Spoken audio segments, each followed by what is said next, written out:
देश में भारतीय जनता पार्टी की सरकार नहीं बनी थी, तो उस समय की गांव को मैं याद करता, अपने घर को आने जाने की, या गांव घरों में जो अंधेरा छाया हुआ था, तो लगता था कि भाई देश को आज़ाद हुए इतनी समय बीत गए और आधे शतक 50 वर्षों तक देश में कांग्रेस पार्टी ने राज की। अपने को गांधी के शिष्य कहते हैं, गांव की बात करते हैं, अरे इन गांव की हालत कहीं भी सुधर नहीं रहा था। लगता था कि शायद कभी सुधरेगा ही नहीं, हम लोग कभी अपने जीवन में गांव में सड़क देखेंगे कि नहीं देखेंगे, या घरों में बिजली पहुंचेगा कि नहीं पहुंचेगा, या शुद्ध पेयजल भी अपने को मिलेगा कि नहीं मिलेगा।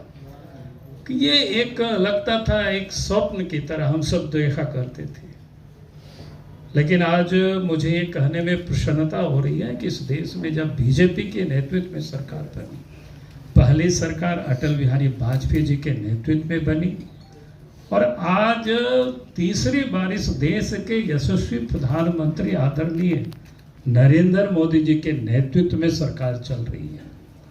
और वास्तव में आप कह रहे हैं वो स्वप्न नहीं, बल्कि आप वो साकार रूप में दिखाई पड़ रहा है। आप देखेंगे गांव तक सड़क भी है, घरों में अब बिजली भी है,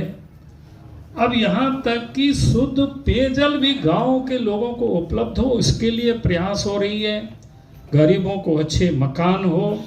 उसकी भी मेहनत देश के प्रधानमंत्री आदरणीय नरेंद्र मोदी जी कर रहे हैं। और साथ ही बीमार हो तो उनको अच्छे अस्पतालों में इलाज हो,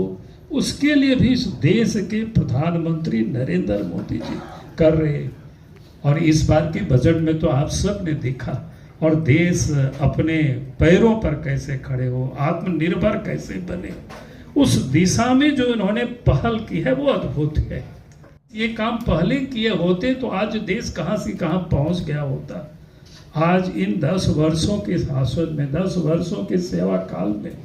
देश के प्रधानमंत्री आदरणीय नरेंद्र मोदी जी ने जो काम किया है, और उसको देख करके, लेकिन मैं लोगों को एक बात कहता हूं कि वास्तव में ये परिचर्चा यहीं तक सीमित नहीं हो, हमें भी इसको चर्चा करें। मैं तो गांव में जाता हूं, अब मैं तो सार्वजनिक मीटिंगों में मैं लोगों को याद दिलाता हूं कि भाई पहले याद करो यहाँ गांव आने जाने की क्या हालत थी, आज पहले याद करो गांव के घरों की क्या स्थिति थी, पहले याद करो पेयजल की क्या स्थिति थी, पहले याद करो लोग बीमार होते थे उनकी इलाज की क्या सुविधा थी, और आज इस देश के प्रधानमंत्री आदरणीय नरेंद्र मोदी जी क्या दे रहे हैं। जो हम सब लोग बुनियाद में कहते हैं ना कि भाई विकास के लिए क्या कि बुनियाद अच्छी होनी चाहिए, लेकिन बुनियाद को ही पहले किसी ने कोई ठीक नहीं किया। लेकिन आज देश के प्रधानमंत्री नरेंद्र मोदी जी, जिसे हम कहते हैं ना बुनियाद, यानी जो न्यूनतम जो जरूरतें हैं, भोजन है, वस्त्र है, आवास है, दवा है, शिक्षा है, ये जो बुनियादी चीजें हैं, आज देश के प्रधानमंत्री आम लोगों तक कैसे पहुंचे, इसकी दिन रात वो चिंता कर रहे हैं और उसको आज पहुंचा रहे हैं।